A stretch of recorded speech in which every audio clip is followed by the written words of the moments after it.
momento. Vamos a hablar con Gastón Alonso, economista, a ver qué pasó con el informe de diciembre, con el número que tenemos de inflación y este anuncio del Crawling Peg. Gastón, ¿cómo estás?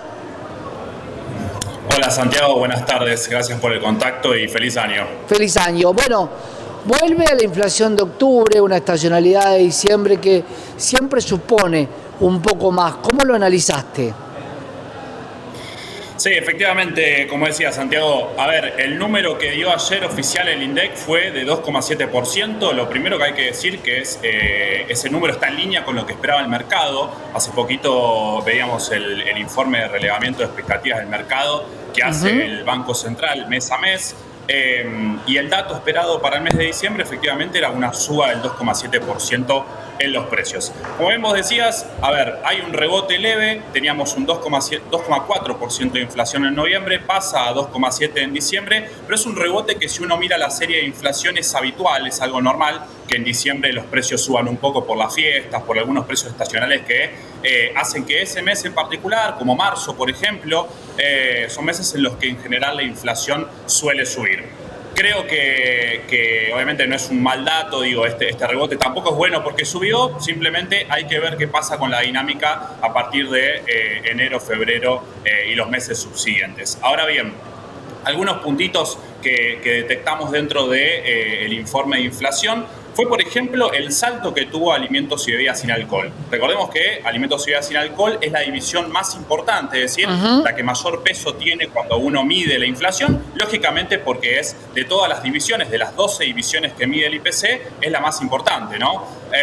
Bueno, venía bajando mucho, venía de 0,7 en octubre, 0,9 en diciembre y subió a 2,2 este mes.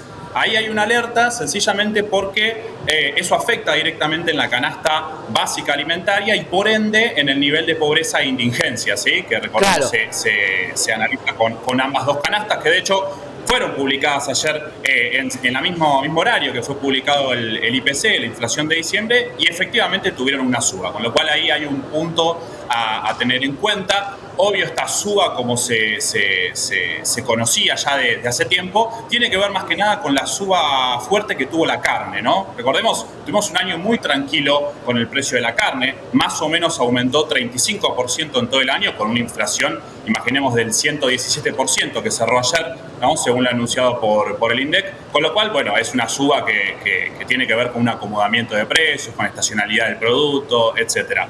Luego lo que tuvimos por el otro lado es una baja fuerte de las verduras. Ahí ubicamos las verduras y también la carne en lo que son los precios estacionales, ¿sí? Son precios que no tienen que ver con las políticas que implementa el gobierno, simplemente tienen que ver con cuestiones climáticas, si llueve mucho, no llueve, hay más oferta, menos oferta de las verduras. Te pasa, por ejemplo, como la papa que bajó 12%, la cebolla que bajó un 16% o el tomate que bajó también un 37%. Gastón, ahí como te quiero contraposición a la suba que tuvo la carne. Ahí te quiero hacer este paréntesis, porque muchas veces cuando alguien dice la carne no subió tanto respecto a la inflación, es un gran argumento para aumentarla en enero.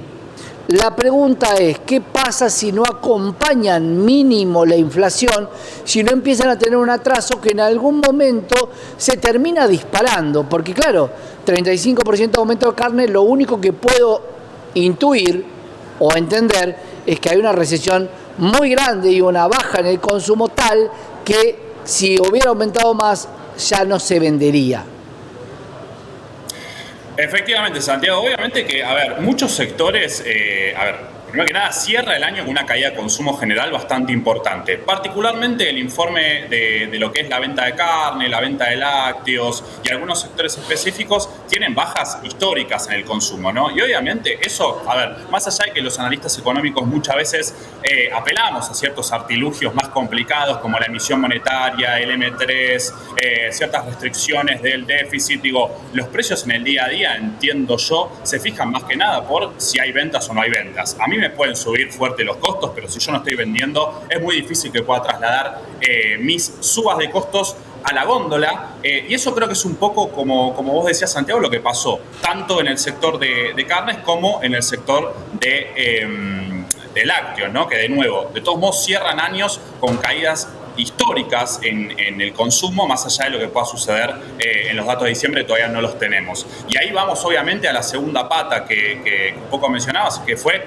el lunes, tuvimos el informe de CIPA, que recordemos CIPA es una base que no es una encuesta, sino más bien es base de las empresas que brindan obviamente al gobierno con datos de empleo y datos de salarios. Bien, y tuvimos obviamente las dos patas que uno siempre trata de vincular cuando hablamos de inflación.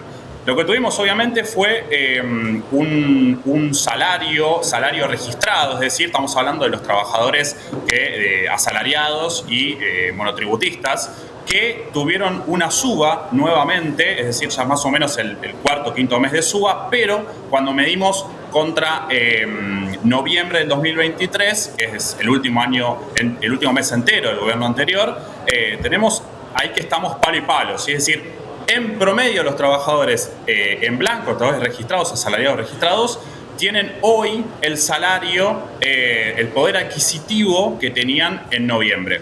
Ahora, eso también es importante, como siempre mencionamos, poder diferenciar una cosa y otra. Muchas veces se habla de salarios como algo que es homogéneo y que compone a todos los trabajadores. Sin embargo, nosotros, recordemos, tenemos tres tipos de salarios a la hora de medir. Los salarios privados registrados, los salarios públicos registrados, es decir, los trabajadores del Estado, y los salarios de los informales. Bueno, los salarios privados registrados ya están, como te decía recién, más o menos en los niveles de noviembre 2023. Ahora bien, los salarios de los trabajadores públicos y los salarios de los trabajadores informales están más o menos 15% por debajo. Es decir, si vos cobrabas 100 en noviembre del año pasado, hoy en términos reales estás cobrando 85, ¿sí? O sea, quitando el efecto inflacionario. Y ahí tenemos una masa de trabajadores bastante importante, razón por la cual vemos que el consumo no levanta, ¿no? Porque, claro, sobre todo con toda la dinámica que tuvimos este último tiempo de, sube el salario, recupera la economía, ya estamos en niveles de actividad parecidos a noviembre, inclusive un poquito por encima, pero vemos que el consumo, no solo en los datos, sino cuando hablamos con amigos o conocidos, o mismo algunos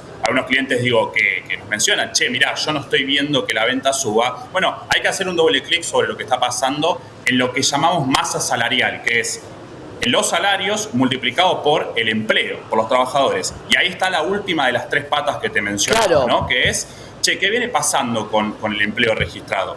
Bueno, Gastón, el dato te pregunto, porque muchas veces se asocia a salario a poder adquisitivo, pero claro, si hay otras variables que distorsionan los gastos, tu salario puede haber aumentado, pero en relación a los gastos que tuviste, porque si voy a rubros como la educación o la salud pública, han sobrepasado el gasto de inflación.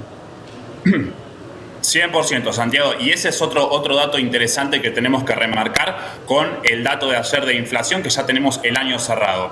Vos sabés que el nivel general, como se informó en todos lados, aumentó, es decir, la inflación aumentó punta a punta 117,8%. Bien, ese es el promedio de las 12 categorías, el promedio ponderado de las 12 divisiones que mide el IPC.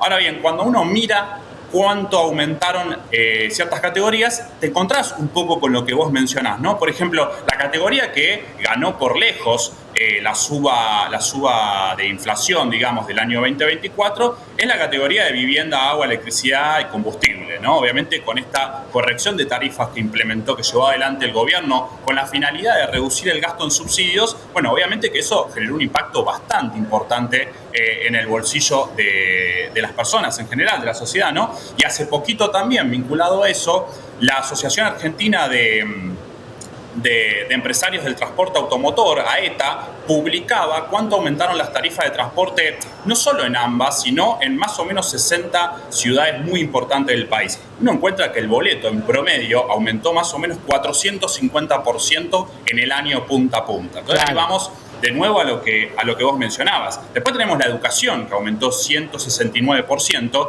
y la salud, que aumentó también 119%. Y acá hay una cosa bastante interesante para analizar, que tiene que ver con, ¿qué pasa en la clase media? ¿Qué pasó en la clase media a lo largo de 2024? ¿Y qué pasó con la pobreza? Habrás visto, Santiago, y habrá visto la gente que hace poquito salieron algunos datos no oficiales que indicaban que la pobreza en